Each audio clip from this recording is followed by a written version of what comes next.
السلام عليكم ورحمة الله وبركاته. ازيكم حبايبي؟ عاملين ايه؟ يا رب تكونوا بخير. ومعانا النهاردة صينية السعادة.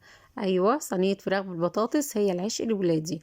ومعانا فراخ، طماطم، بطاطس، طماطم شرايح، معانا بهاراتنا الحلوة، ملح وكمون وكزبرة وفلفل وبهارات فراخ وبهارات سبعة ورشة قرفة وفلفل اخضر وبصل وتوم. وفي الطماطم هنضيف التومة.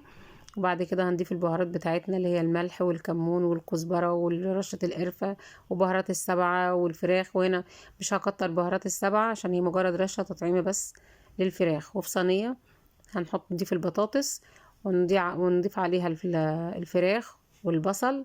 ونصلي على الحبيب قلبك يطيب. اللهم صل وسلم وبارك عليك يا سيدي يا رسول الله.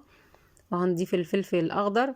وطبعا ما ننساش المادة الدهنية عشان انا نسيت اجيبها، عشان هي برضو بتدي تطعيمة للصينية. من غيرها هي الصينية مش هتبقى